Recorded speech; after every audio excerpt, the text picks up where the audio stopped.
영업장 또는 시설에서 다친 경우 시설 소유 관리자 배상책임보험을 통해 보상받을 수 있는데요. 이 배상책임보험이라는 게 굉장히 생소하고 또 이렇게 보상받는 경우가 대부분 처음이라 보험사에서 과연 제대로 보상은 해줄지 또 얼마나 보상받아야 될지 모르는 분들이 많을 겁니다. 그래서 오늘은 이 시설 소유 관리자 배상책임 보상 사례를 몇 가지 소개해 드리려고 합니다. 실제로 제가 진행했던 사례고요. 저에게 이 손해사정 업무를 위임한 이후 보험사에서 처음 제시했던 합의금의 3배 이상 받은 사례입니다.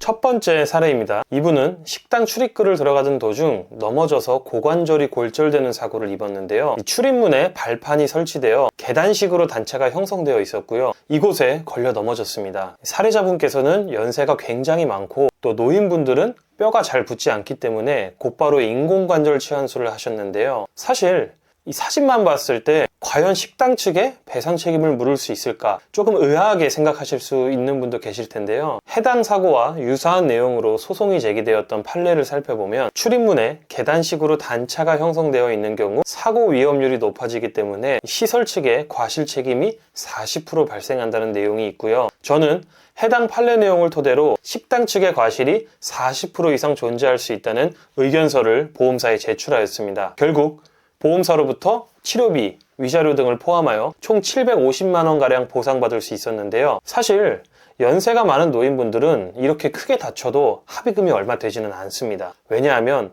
65세가 넘은 경우 휴업손해나 후유장애 보상 인정이 안 되기 때문입니다. 따라서 연세가 많으신 분들은 위자료를 합리적으로 잘 받는 것이 핵심 포인트입니다.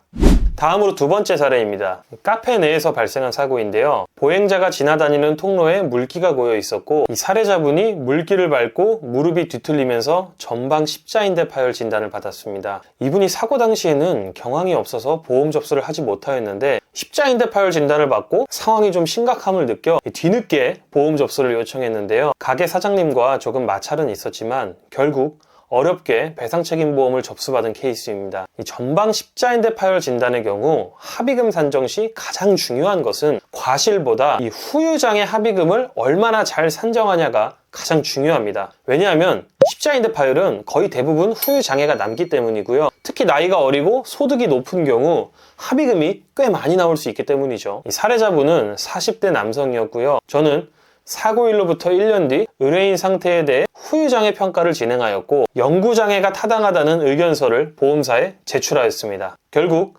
보험사와 의견 다툼은 있었지만 무릎 영구장애 인정을 받아 총 5천만 원 이상의 배상책임보험 합의금을 받을 수 있었습니다.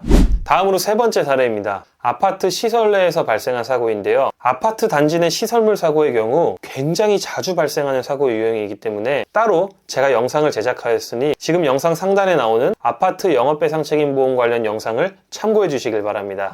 자, 이제 정리해 보겠습니다. 오늘은 시설 소유 관리자 배상책임 사례에 대해서 말씀드렸는데요. 현재 영업장 내에서 다쳐 배상책임보험 접수를 받은 상태라면 나의 손해액이 얼마나 산정돼야 되는지 혼자서만 고민하지 마시고 꼭 전문가와 상담받아 보시길 추천드립니다. 간단하게 상담받는 것만으로도 많은 궁금증들이 해소될 거라고 확신합니다. 오늘 영상은 여기서 마치도록 하겠습니다. 배상책임보험 업무 상담이 필요하신 경우 고정 댓글에 있는 상담 신청 링크를 참조해 주시고요. 다음번에 더욱 유익한 영상으로 찾아뵙겠습니다.